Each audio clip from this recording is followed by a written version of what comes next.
Hello, students! Esse videozinho aqui é para ajudar vocês a estar utilizando o dicionário para traduzir as atividades. Alguns alunos tiveram dúvidas. É sempre uma forma de ser utilizada. A maioria prefere o tradutor pela facilidade, né, pela rapidez, mas o dicionário ele não é dispensável, ele é uma ótima ferramenta e praticamente todos têm aí um dicionáriozinho de inglês em casa. Eu vou estar aqui mostrando, certo? Esse aqui é o meu dicionário.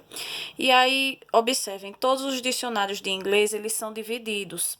Nós temos sempre isso aqui, olha, português, inglês, inglês, português. Isso quer dizer que ele é dividido em duas partes. A primeira parte nós vamos encontrar as palavras em português com a tradução para inglês. Na segunda parte nós vamos encontrar as palavras em inglês com a tradução para o português. Observem aí, olha. Aqui, por exemplo, temos a palavra aqui faltar. Faltar em inglês, ele disse o faltar de necessitar seria to need. Esse dicionário aqui, esse meu, ele ainda apresenta informações extras. Ele disse é um verbo, ele diz a forma da pronúncia, ele apresenta algumas coisas extras. Tem vários tipos de dicionário, certo? Então, aí não se preocupem quanto a isso, que todos eles dá para ser utilizado nas atividades que nós temos no nosso dia a dia, que elas têm as palavras básicas, né? E aí, olha só, por exemplo, nós temos aqui muscular. Ele traduziu para muscle e disse que é um adjetivo. Temos museu, olha só, ele traduz, ele fala alguns exemplos. E aí é bem simples de estar sendo utilizado. Esse meu ele tem uma divisãozinha bem clara, azulzinha aqui, para partir para a parte do inglês português, olha só. Temos aqui, por exemplo, attention.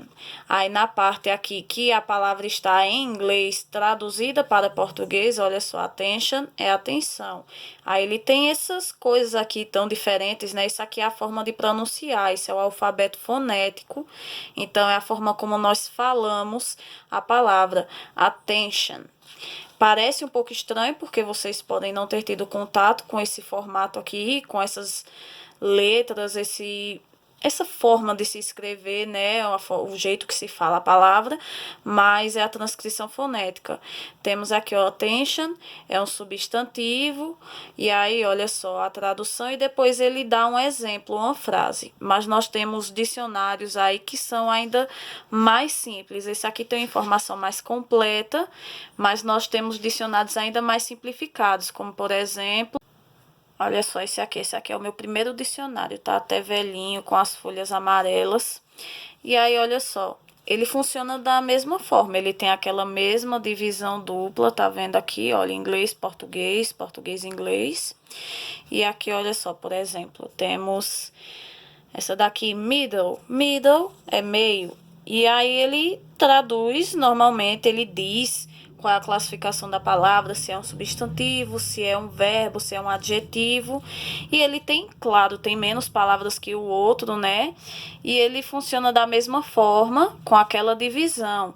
Esse daqui é um exemplo. Temos aqui essa possibilidade também. Essa daqui, olha. Esse daqui é outro dicionáriozinho bem antigo meu. E aí, todos eles funcionam da mesma forma. Todos eles têm essa divisão e essa forma de se traduzir. Alguns de vocês têm um dicionário que seria um dicionário de imagens. Eu não tenho o mesmo que alguns dos meus alunos têm, mas esse aqui é uma possibilidade semelhante que eu tenho aqui em casa. Ele é um dicionário de imagens, olha só.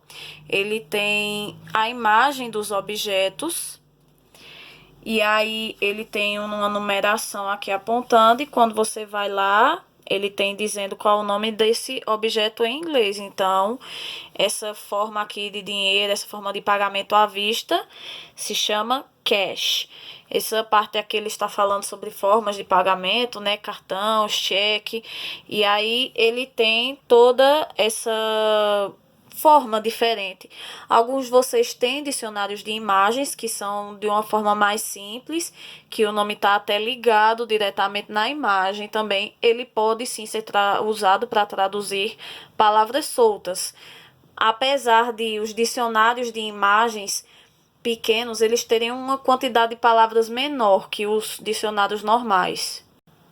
Outra possibilidade aqui que eu estou apresentando a vocês, olha, esse aqui é o meu livro, certo? Ele é o do 8º ano de inglês, mas todos os livros de vocês, da Raízes no Fundamental 2, tem no final dele um vocabulary, um vocabulário, com as palavras mais utilizadas ao longo das atividades.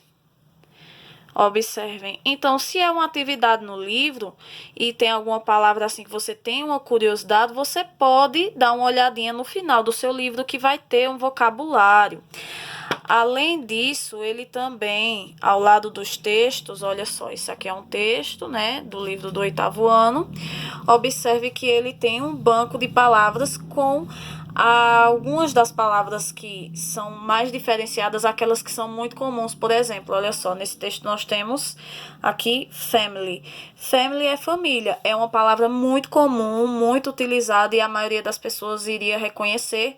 Ela não aparece aqui, aqui está aparecendo as palavras mais diferenciadas e que são palavras-chave do texto.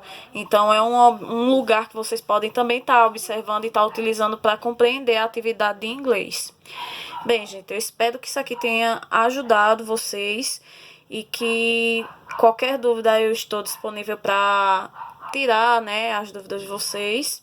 Desejo a todos bons estudos e espero que todos estejam bem e bem de saúde, né, aí. Muito obrigada a todos. Um beijo.